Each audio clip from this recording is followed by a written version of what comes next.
Hujambo na karibu kwa mara nyingine tena mtazamaji wa The World News kupitia kipindi hiki cha ulimwengu wa siasa. Mimi ni Adam Hussein na tunaendelea kukufahamisha mengi yanayojiri duniani, lakini moja kati ya yale tuliyokuwa nayo ni kwamba picha za satellite zinaonyesha kwamba Israel inaigawa Gaza, na katika picha hizo kuna ujenzi wa vizuizi vya haraka ndani ya ukanda wa Gaza, huku Israel ikiimarisha ukaliaji wake katika mstari unaozozaniwa wa kusitisha mapigano.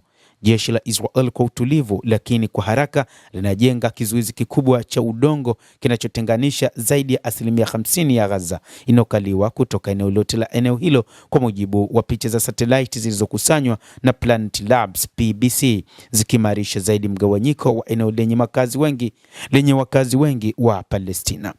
Zaidi ya kilomita 23 zimejengwa katika miezi ya hivi karibuni kupitia jamii za Wapalestina zilizobomolewa na jeshi. Hiyo ni sawa na zaidi ya nusu ya urefu wa eneo la pwani ambalo lina urefu wa kilomita 40 sawa na maili 25 na upana wa kilomita 11 sawa na maili 7, na nyumbani kwa Palestina zaidi ya watu milioni 2. Ilipowasilishwa kwa picha za satellite, jeshi la Israel lilithibitisha kwa The Associated Press kwa maana ya AP, moja kati ya vyombo vya habari, kuwa limejenga kizuizi halisi katika eneo hilo linaloitwa Yellow Line, mpaka ambao wanajeshi wa Israel walijiondoa chini ya makubaliano ya Oktoba ya kusitisha mapigano na kundi la wapiganaji la Palestina Hamas. Mstari huo ulitazamwa katika makubaliano yanayoungwa mkono na Marekani kama mgawanyiko wa muda wa eneo hilo unaosubiri kujiondoa kikamilifu kwa Israel. Lakini wakati mapatano hayo yanapodorora, inaonekana Israel ilichimba na hivyo kuongeza hofu ya Wapalestina kwa mstari huo unaoelekea kwenye mpaka. Si kamandi kuu ya Marekani ambayo ina jukumu la kufuatilia usitishaji wa vita, wala bodi ya amani, chombo kinachoongozwa na rais wa Marekani Donald Trump, kinachokusudiwa kusimamia hatima ya ukanda wa Gaza, ambacho kingeweza kutoa maoni juu ya kizuizi hicho. Pamoja na kizuizi hicho, jeshi la Israel limesema limeunda eneo la usalama karibu na mstari huo lililo na vifaa vya kijasusi na kiteknolojia. Lilikataa kutoa maelezo juu ya njia ya kizuizi lilipoulizwa ni umbali gani ungepanuliwa. Ilidai kuwa kizuizi hicho kililenga kuzuia kupenya na kulinda wanajeshi wa Israel na jamii za Israel katika ukanda wa Gaza.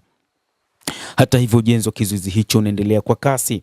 Tangu makubaliano kusitisha mapigano kufikiwa, Wapalestina huko katika ukanda wa Gaza wamehofia kuwa Israel haitorudisha eneo lao la ukanda wa Gaza wanalolikalia, lakini ni wachache wanaonekana kufahamu kuhusu bombs zinazojengwa katika eneo lao, na kwa sababu ya hatari ya kukaribia eneo hilo, sehemu ya mtandao wa BAM kusini mwa Gaza ilipanuliwa kwa zaidi ya kilomita 2 sawa na maili 1.2 katika wiki mbili za mwezi huu, kulingana na picha za satellite zilizotolewa na Planet Labs PBC.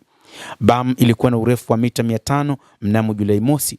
Kufikia Julai 15 ilikuwa na takriban kilomita 2.4, ikiunganisha magofu ya jiji la Rafah iliyodhibitiwa na Israel kutoka Muaz, eneo la kambi kubwa zaidi za hema za Wapalestina. Iwapo ujenzi huo utaendelea katika mwelekeo wake wa sasa, itaungana na sehemu ndefu zaidi ya kizuizi ambacho kinakaribia kutovunjika kwa takribani kilomita 17 kutoka mji wa kusini mwa Khan Yunis hadi karibu na jiji la Gaza kaskazini. Ujenzi ulioanza mnamo Februari, inaonekana kwamba kuna kazi ya kupanua kusini zaidi zinaendelea kulingana na picha za satellite. Zaidi ya kilomita 1 iliongezwa kati ya Juni 21 na Julai 7, ikikimbia karibu na kambi ya kijeshi ya Israel iliyojengwa katika magofu ya mji wa Bani Suhaila karibu na Khan Yunis katika kaskazini ya mbali ya Gaza. Sehemu kadhaa ambazo hazijaunganishwa zinatoka nje kidogo ya mji uliosawazishwa sana wa Beit Lahia. Mtazamaji wa The World News, endelea kutufuatilia, lakini usisahau kulike, kucomment, kadhalika kusubscribe channel yetu hii ikiwa bado hujafanya hivyo.